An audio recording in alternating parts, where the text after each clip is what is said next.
Hello बच्चों, let's read the question. Which of the following equation has graph parallel to y-axis?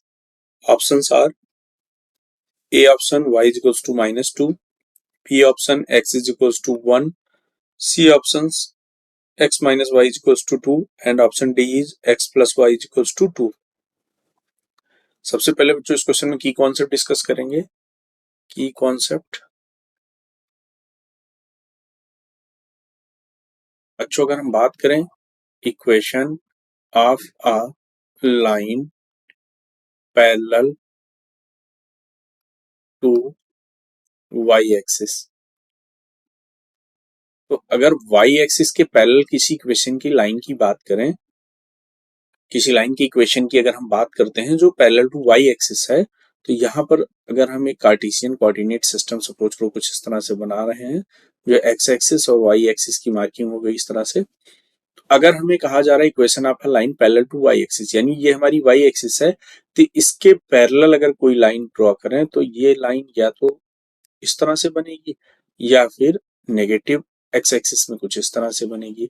That means ये दो line ही possible है जो Y axis से parallel बन सकती हैं इस तरह से, या तो पॉजिटिव एक्स एक्सिस में या नेगेटिव एक्स एक्सिस में. तो अगर हम ये देखें तो यहाँ पर ये एक्स एक्सिस को पॉजिटिव में यहाँ कट कर रहा है, सपोज करो एक्स की वैल्यू यहाँ पर हो गई ए. इसी तरह अगर हम यहाँ पर बात करें तो एक्स की वैल्यू हो गई -a. दैट मीन्स यहाँ दोनों ही केस में x is equals to any constant, कुछ भी a की वैल्यू कुछ भी हो सकती है, माइनस इनफाइनाइट से लेके प्लस इनफाइनाइट के बीच हो सकती है. दैट मीन्स अगर हम बात करें equation of a line parallel to y axis, that is x is equals to any constant k, where k is a constant whose value can vary from minus infinite to plus infinite, यानी minus infinite से plus infinite से इसकी कुछ भी value बीच में हो सकती है.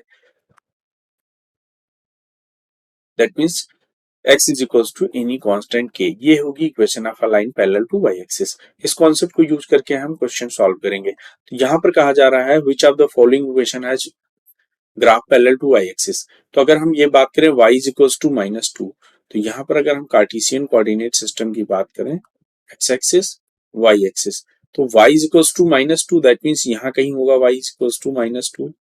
तो अगर y is equals to -2 draw करेंगे तो ये हो जाएगा कुछ इस तरह से लाइन होगा. तो ये हमारा line parallel, line is not parallel to y axis, ये एक्स एक्सिस के पैरेलल हो रहा है. तो ये ऑप्शन ए हमारा रॉन्ग है. इसी तरह ऑप्शन बी की बात करें तो x इज इक्वल्स टू 1, यानी x की वैल्यू 1 यहाँ पर होगी, तो यहाँ पर जो लाइन बनेगी कुछ इस तरह से बनेगी. दैट मीन्स ये जो लाइन बन रही ये लाइन, ये हमारी लाइन होगी x इज इक्वल्स टू 1. तो अगर हम देखें तो ये लाइन जो हमारी y एक्सिस के पैरेलल है, जो x इज इक्वल्स टू 1 वाली लाइन है, यहाँ पर x की जो कांस्टेंट की वैल्यू 1 है, यहाँ से लाइन जा रही है और y एक्सिस के पैरेलल है, यानी इसका जो करेक्ट आंसर होगा वो ऑप्शन बी होगा. यहाँ से हम देख रहे हैं x is equals to 1 is a line parallel to y axis. जैसा कि हमने की कॉन्सेप्ट में भी देखे थे, x is equals to any constant, यहाँ पर k की वैल्यू 1 है. दैट मीन्स यही वो लाइन होगी जो y एक्सिस के पैरेलल होगी. तो इस क्वेश्चन का जो फाइनल आंसर होगा that is option B. Option B is the correct answer, that is x is equals to 1. This is the correct answer of this question.